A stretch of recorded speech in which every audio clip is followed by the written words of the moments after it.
Let's talk about integrating product and power of sine and cosine. Consider the integral of the form the integral of sine to the m of x times cosine of n to the x, where m and n are non-negative integer. So we have a couple different cases. Case 1, when m is odd. So let's take a look at the integral of cosine square x times sine cube x dx. So what we do is we will rewrite the term that is the exponent is odd into of this form. Is equal to cosine squared of x times sine squared of x times sine of x dx. Now notice that sine squared of x is the same as saying 1 minus cosine of x. I can continue rewriting this integral as cosine squared of x times 1 minus cosine squared of x times sine of x dx. Distribute, and I will have cosine squared of x minus cosine to the 4th of x times sine of x dx. I now can solve this integral using u substitution by let u equal cosine of x, then du equal to negative sine x dx.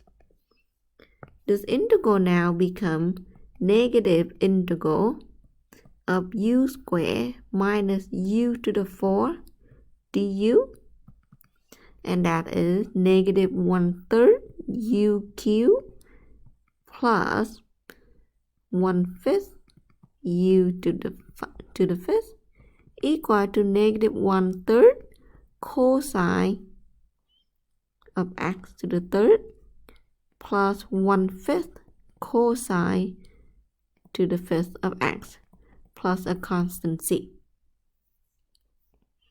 What happens when n is odd?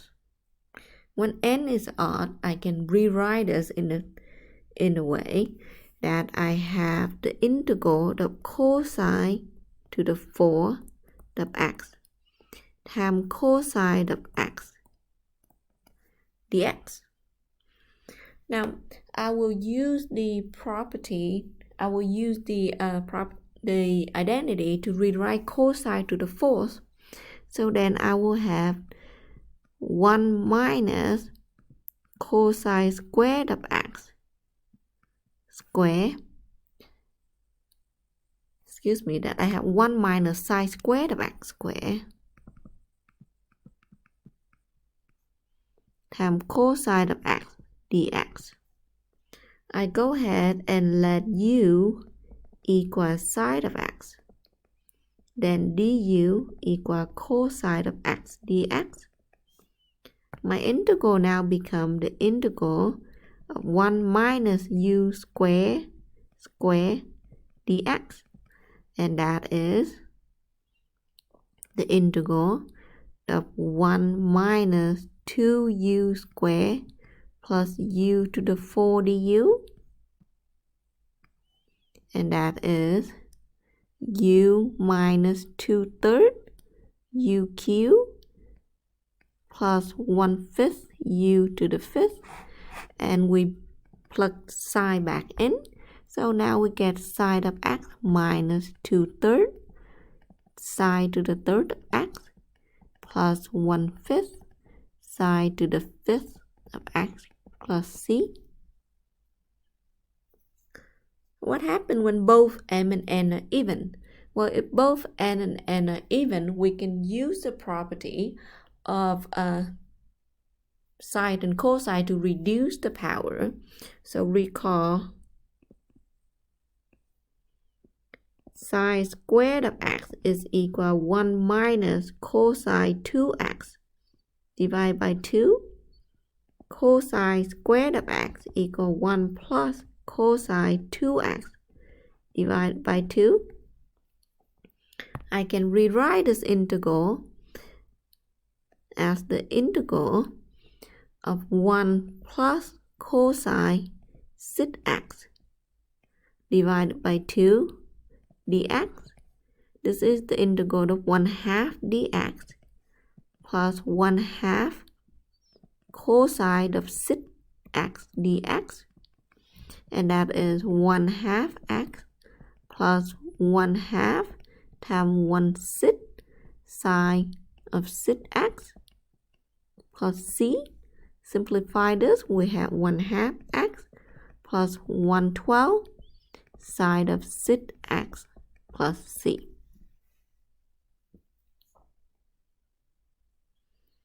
Well, so here is the procedure for integrating product of power of sine and cosine when m is odd and when n is odd, or when both m and n are even. So you can go over that. Now let's take a look at the next case. What happened when we have the integral from 0 to pi over 4, the square root of 1 plus 4x? Well, we want to eliminate the square root. So look at this case, we have 1 plus cosine 4x. Okay, 1 plus cosine 4x. So this seems like we want to somehow turn in this into cosine square of x of some sort. This is what we want. So let's see, that would be nice if I can rewrite this as the integral from 0 to pi over 4 of square root of 1 plus cosine 4x over 2 dx. Well, if I want my integral become like that, I can multiply this by square root of 2, right? So now what do I have? I have square root of 2 times the integral from 0 to pi over 4 of cosine square of 2x square root dx. This is square root of 2 from 0 to pi over 2 of cosine of 2x dx.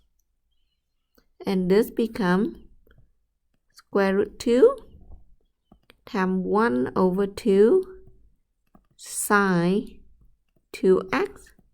Evaluate from 0 to pi over 4.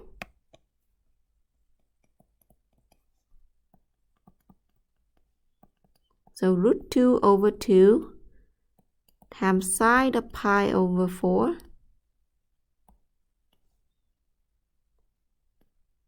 times 2, that makes sine of pi over 2 minus sine of 0, and this is just root 2 over 2. So what happened when we have the product of sine and cosine?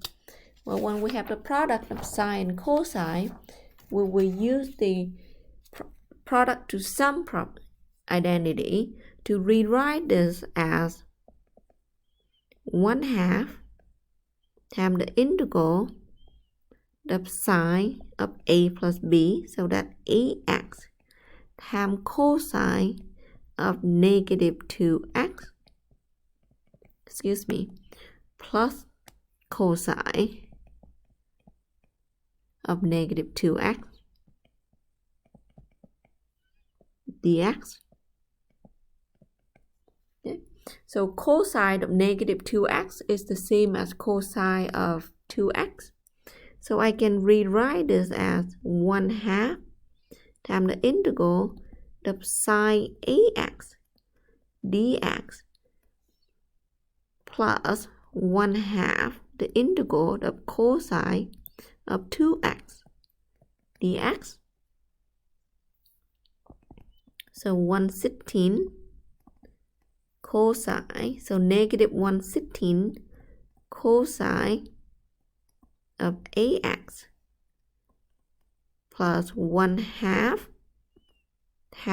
so 1/2 times 1/2, that make 1/4 sine of 2x plus a constant c.